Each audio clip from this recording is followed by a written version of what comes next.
യേശുവിൽ പ്രിയപ്പെട്ടവരെ, നമ്മുടെയൊക്കെ വീടുകളിൽ നാം പച്ചക്കറി തോട്ടമോ പൂന്തോട്ടമോ ഒക്കെ തയ്യാറാക്കുമ്പോൾ വിത്തുകൾ പാകാറുണ്ട്, അല്ലെങ്കിൽ തൈകൾ നടാറുണ്ട്.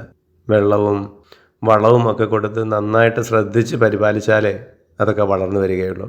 പക്ഷെ നാം പാകുകയോ നടുകയോ ചെയ്യാത്ത കുറേ കളകൾ അതിനിടയിൽ തന്നെ വളർന്നു വരുന്നത് കാണാം. അതിന് വളവും വേണ്ട, വെള്ളവും വേണ്ട, അവനങ്ങനെ തഴച്ച് വളർന്ന് നമ്മുടെ ചെടികളെപ്പോലും നശിപ്പിച്ച് കളഞ്ഞെന്ന് വരാം. നമ്മുടെ ഹൃദയമാകുന്ന വയലിൽ അല്ലെങ്കിൽ പൂന്തോട്ടത്തിൽ ദൈവം കുറേ നല്ല നന്മകളുടെ മൂല്യങ്ങളുടെ വിത്തുകൾ പാകിയിട്ടുണ്ട്. അത് കിളിർത്ത് വന്ന് ഫലം ചൂടണം. പക്ഷെ അതിനിടയിൽ പിശാച് പാകിയ കുറേ കളകളും വളർന്നു വരുന്നുണ്ട്. അത് നമ്മളെ തിന്മയിലേക്ക് നയിക്കുന്നുണ്ട്. തമ്പുരാൻ ആഗ്രഹിക്കാത്ത വഴികളിലൂടെയൊക്കെ നടത്തുന്നത് ഈ കളകളാണ്. അത് നമ്മുടെ ഹൃദയത്തിൽ നിന്ന് നാം പറിച്ച് കളഞ്ഞേ പറ്റൂ.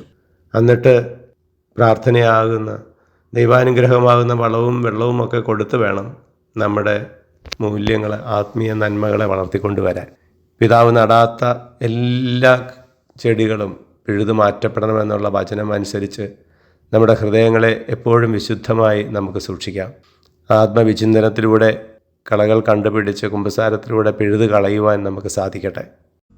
സ്നേഹനാഥനായ ഈശോയെ, ഞങ്ങളിലുള്ള കളകളെല്ലാം പിഴുതു കളഞ്ഞ് അങ്ങ് നട്ട ചെടികളെ നന്നായി വളർത്തിക്കൊണ്ടുവരുവാൻ ഞങ്ങളെ അനുഗ്രഹിക്കുമാറാകണമേ, ഇപ്പോഴും എപ്പോഴും എന്നേക്കും. ആമേൻ.